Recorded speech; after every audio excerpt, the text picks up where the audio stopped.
Welcome to Module 7, Application of Human Movement Science Principles in Sport. Right, before we start understanding the movement characteristics of sport, let's try and look at needs analysis. So the learning outcomes for this module would be to try and understand what needs analysis is and its implication in sport, and movement characteristics of varied sports. So we'll be looking at different examples and what are the underlying movement characteristics of these to study the biomechanical principles.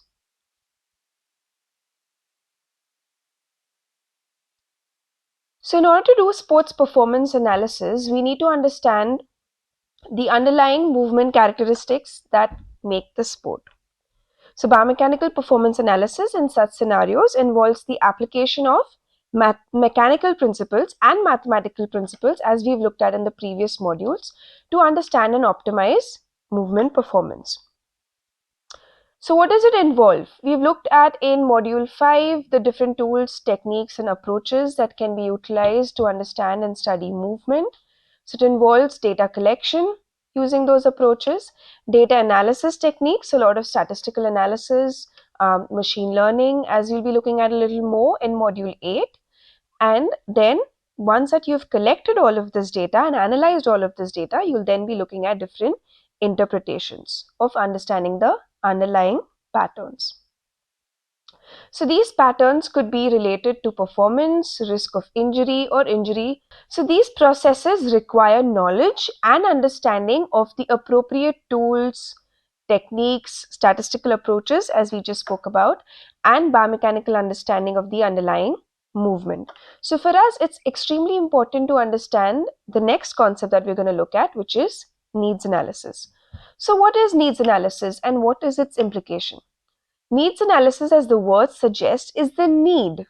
So what is our need? What is our aim? Why are we looking at a particular movement?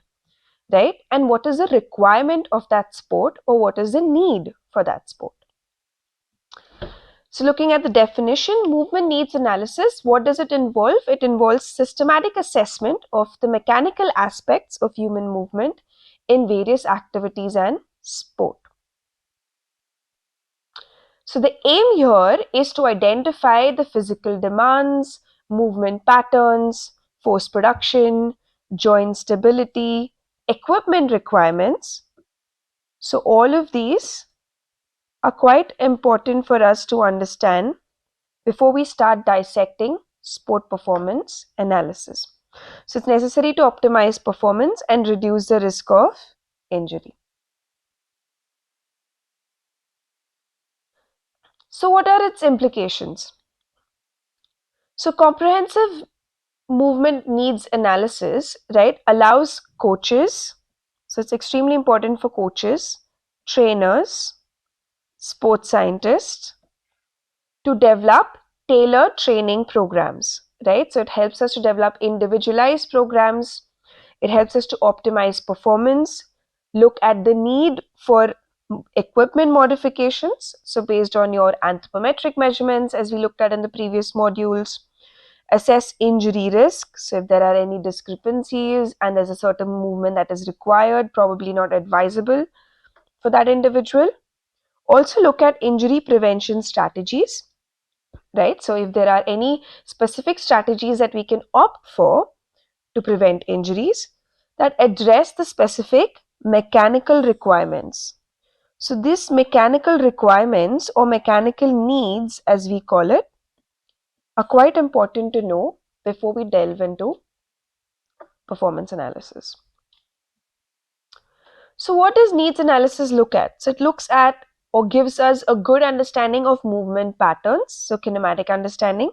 Analyzing the specific movement patterns that are involved in performing various skills and techniques allows us to develop a deeper understanding, right? And to develop strategies for performance enhancement and risk identification, right? So it's very important to understand the underlying movement patterns. So let's look at some examples. So where would kinematic understanding be extremely important? Let's look at an example of basketball. So in basketball, the kinematics of shooting are extremely important.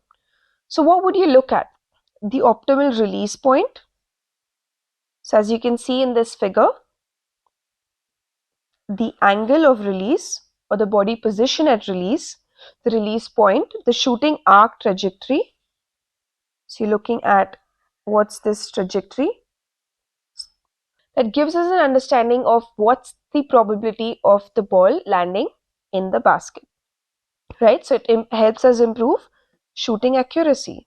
So all of these variables that you collect regarding, or all these variables that you collect, which are kinematics of shooting, help us to improve performance in terms of accuracy. You would also add upper body joint angles, body positioning as we discussed during a jump shot, for example, right? So to understand what's the most efficient technique to get the ball in. So to understand efficient shooting technique. Another such example would be for wheelchair basketball, right? Now, able body versus wheelchair, what are the examples and what are some of the implications? Let's have a look at that. So for kinematics of shooting in such case, we need to understand individualized kinematic patterns here. Now, why would that be? It depends on what the disability is, where the disability is. So there would be variations in mobility, so there could be mobility impairments, for example, that would require customized training programs, right? Specifically for these athletes. It would also require equipment adaptations. You might have different specs of the wheelchair that you might need to change and need to adapt to. And of course, all of these then lead to shooting accuracy. Let's look at another characteristics, which is force distribution. So how important would it be for us to understand and why? So assessing the distribution and magnitude, both are important. So distribution, magnitude of force that is generated across the different body segments during specific movements is extremely crucial, right? So how is force generated? How is it transmitted then into the end tangential product? It's extremely important for us to know that. Let's take an example of golf, right? So as you can look at the golf swing here, there's a segmental transfer of force that is happening throughout these body segments, right? And then end into the ball. So assessing the distribution and magnitude of forces during the golf swing can help us optimize swing technique. Why would we need to optimize swing technique? For maximum power. So if you're going for a distance shot, it would be maximum power. And of course, improved accuracy. So your swing, all of your swing mechanics, from your follow through to your backswing to the amount of force that you generate and you transmit, all of that would depend on the shot that you're playing, right? So for us to understand which shot you're playing, what is the underlying movement pattern, what are the force distributions, all of that is extremely crucial. So analyzing the forces exerted on the club and the transmission of forces in the body gives us an insight, as we've looked at, into how golfers can generate more club speed, right? That's for distance shots. So this is for, oops, this is for long shots or to achieve distance as well and to achieve optimal ball trajectory. Let's look at the characteristic of joint stability and mobility. Now, why would this be important, right, in your needs analysis? So, evaluating the joint stability and mobility during different sporting movements gives you an understanding, right, of what's the requirement. Do you require more stability in certain aspects? So, then that would inform your strength and conditioning coaches to be able to design training programs accordingly. Right? So it's crucial to identify potential areas of vulnerability so we can better prepare to avoid injuries, right? So we can better prepare for susceptibility of risk of injury. So for example, assessing joint loads, right?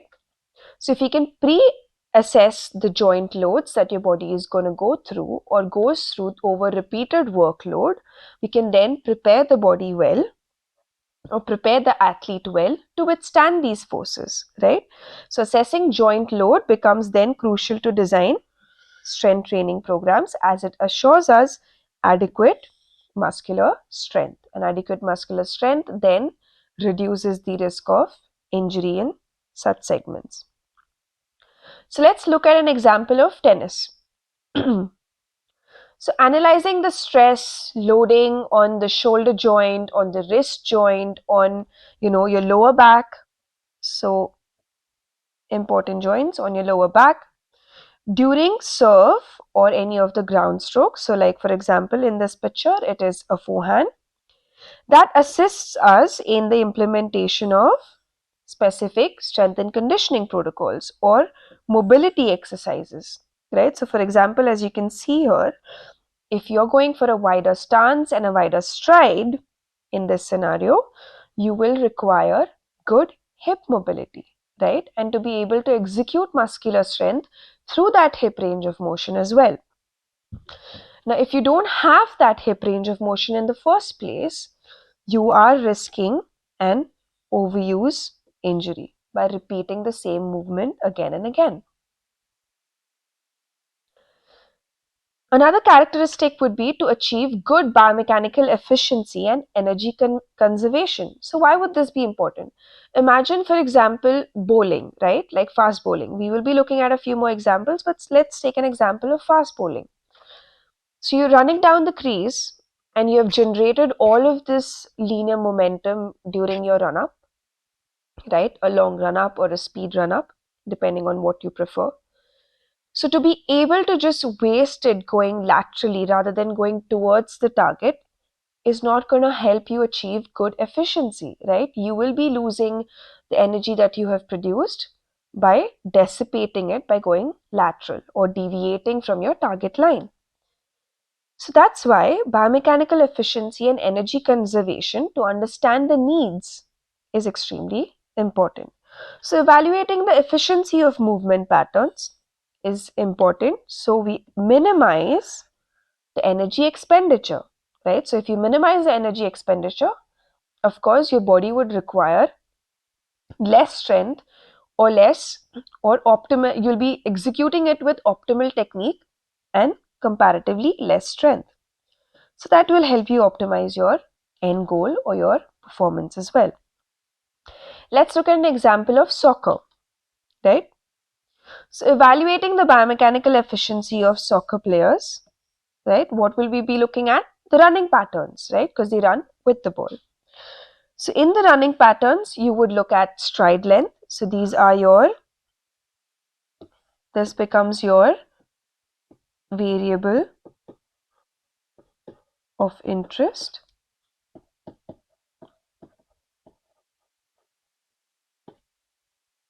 Right?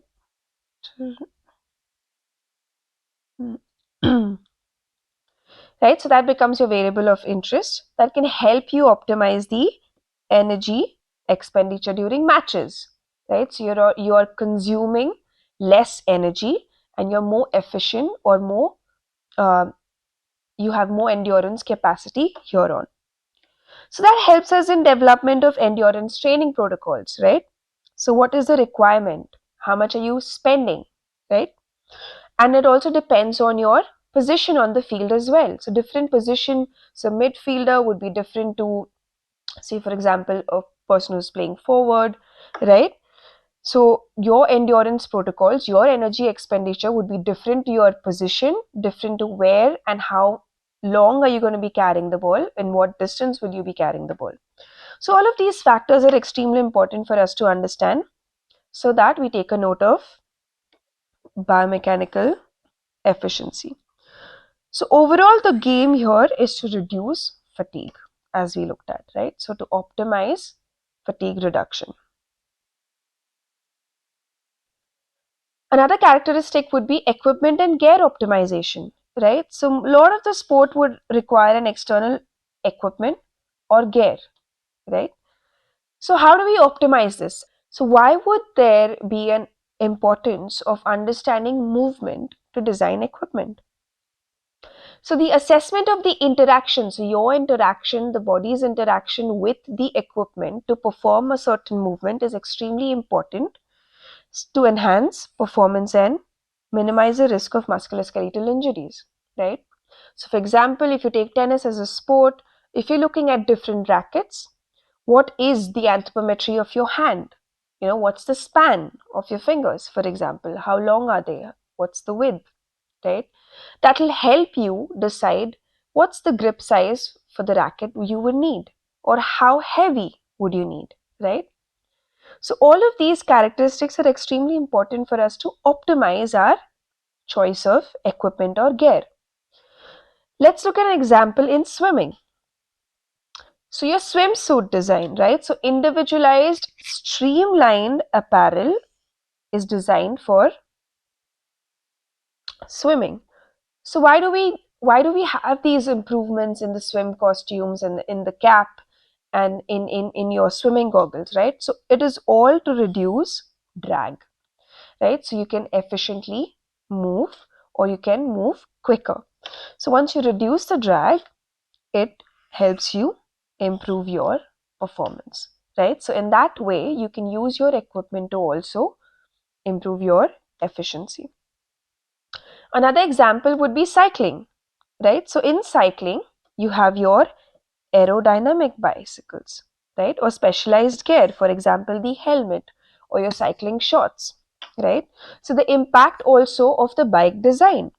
There's a lot that goes into the bike design. So right from your frame geometry to your saddle height to where your handles are present to the number of spikes you would have in the wheel to the width of the wheel, you can adjust all of those specs, which are called as equipment specs. All of them are to alter and to optimize your biomechanics so that when you go in for cycling performance, you move towards efficiency. So it helps you reduce air resistance and improve your overall speed during races. So the aim is always to be, to improve performance and to reduce any kind of external environmental factors that are acting on the body. So now that we've looked at needs analysis and the different characteristics of needs analysis and some of the considerations, of course, there are a lot of them, but for the purpose of this module and this course, we'll be just touching on them narratively or briefly. But you have got a fair bit of an idea now what needs analysis is, why it is important, what are some of the things that you would consider, and we've also looked at some of the examples. So for now, let's move on to sports characteristics. So how do we differentiate sport? Rather than looking at sport as a whole, it's always useful for us to break down things, right? Because sport is a complex activity. It's a complex physical activity. It has all of these different building blocks, different underlying movements that if you understand and if we can plan and teach them in a systematic way, laying the foundation or improving the foundation, we can then reach a quicker improvement, or we can then reach better efficiency, quicker efficiency for the athlete, right? So diverse skill sets, as we spoke about, are required for various sports. So these skill sets we have looked at previously in the previous module to be fundamental movement skills, right? That then puzzled together, or like bits and pieces put together, form these complex activities or complex skills that together are performed in sport. So these provide a foundational understanding of different aspects, right? So what are the different needs, or what are the different demands, what are the different characteristics that they can then help you improve athletic performance in each of this discipline. So understanding these skill sets provide insights into the underlying movement patterns. And we've also already looked at why it is important for us to understand movement patterns, right? So for example, the importance of technique, the adaptability, precision, control is extremely important for successful performance. So for us to understand what's the underlying technique, how are you going to be adaptable, how are you going to be more precise, we've looked at previous modules of motor control, how learning happens, how do we then apply. We've also looked at how do we break down the skills into phases and subphases and event of interest. Now we put all of that information together and categorize the sport depending on what's the demand for that sport, right? So let's look at that. So you would categorize that based on dominant skill. So that's one way of doing it. So what's the dominant skill in your sport, right? Is it based on any movement dominance, right? We'll be looking at these in the upcoming slides. So for now, let's just look at the different categories. So let's look at dominant skills. So how can we categorize sport according to the underlying dominant skill? So are they dominant in limb and hand-eye coordination? And now we'll be also looking at these in detail. Are they dominant in reactive ability and agility? So is your sport requiring a lot of, reactive ability and agility from the athlete? Is the requirement endurance and stamina, right? Now, bear in mind that it could be a combination of these things, but we are talking about what's the dominant skill set that is required. Is it dominant in strength and power, right? Or body weight? So, is body weight a characteristic that is extremely important? How about balance and coordination? Some sport are quite dominant in requiring balance and coordination as a skill set. Or you could also have team coordination and communication. Now, all of these, let's look at some of the examples. But before we move on to that, let's look at what kind of characteristics would be for movement dominance, right? So, is it single movement oriented or is it repetitive movement oriented, right? So, important for us to understand. So, you will get a gist into where we are moving towards. Why are we categorizing sport in a particular way?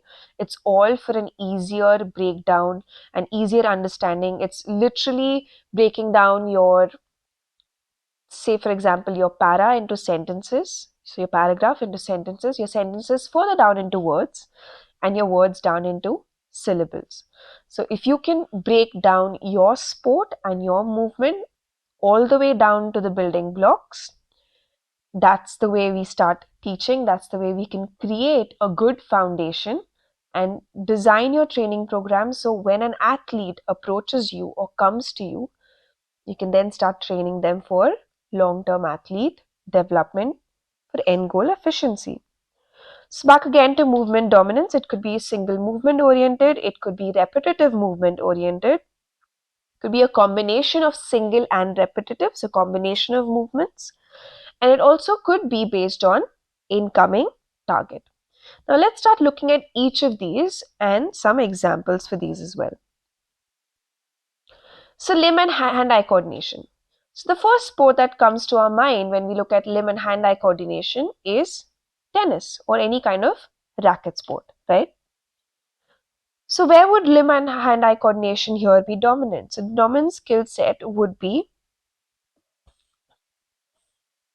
along with this coordination, balance and agility. So if you look at the picture here, he is in the middle of the serve. So you can look, you can identify that this is an event in time, of course, and the athlete is almost about to execute or impact the ball for it to be served, right? So if you pause at this moment, you can see that there's balance, good control, and limb and hand-eye coordination for you to strike the ball. So athletes need to coordinate their limb movements with their visual perception to accurately hit the ball, as we saw in this picture. Another example would be badminton, another racket sport, right? So instead of a ball here, you would have a shuttle. So dominant again on hand-eye coordination. You would also require quick reflexes, right? And the ability to maintain spatial awareness. So they are always on the move. It's a pretty fast sport, as you're aware of. They need to recover quick, and they need to maintain their entire awareness of where they are in space, where they need to recover back, so that they can then plan their next move. They also need to have spatial awareness of their opponent, right? To be strategically be able to place the shuttle. So visual perception, as we looked at in the previous slide, spatial awareness, quick reflexes, and hand-eye coordination are some of the extreme important skills that you will see for a badminton player during their fast-paced rallies.